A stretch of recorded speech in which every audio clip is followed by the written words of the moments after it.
about another question, which is Trump's continued refusal to release his tax returns.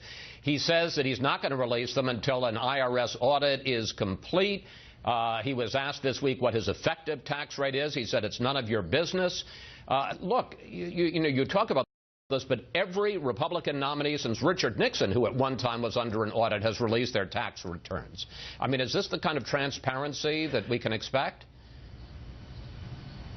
I'm not sure. I mean, Romney released his taxes very late, and he paid a dear price for it by playing games footsie with releasing it or not.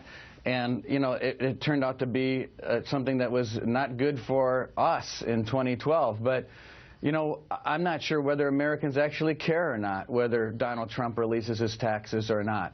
And that's a question for Donald Trump, and he's either going to benefit or suffer from the decisions that he makes on that particular issue. But again, not to be repetitive, but whether this issue is going to apply to Donald Trump in a negative way or not, I'm not sure of, but so far, most things have not, because he represents something far different than these particular individual issues. It's a bigger question, which is who is going to blow up the system?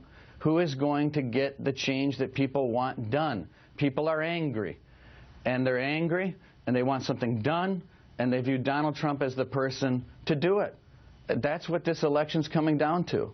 But don't you think, I mean, just looking at this in a philosophical matter, obviously we know a lot, and maybe people don't like it about Hillary Clinton, but at least she's been vetted.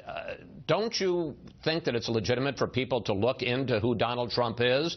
For instance, the Washington Post, Bob Woodward, the famous reporter there, now says that there are 20 reporters at the Post looking into Trump. We don't know much about his private life. We don't know much about his professional life. Isn't that legitimate? No, I don't. Listen, I'm not saying it's not legitimate, Chris. It's all legitimate. I'm just saying I don't know if it's even going to. I don't think it's going to affect people's view of who and what Donald Trump represents to them, given this election and the electorate. So, granted, I don't have a problem with reporters looking into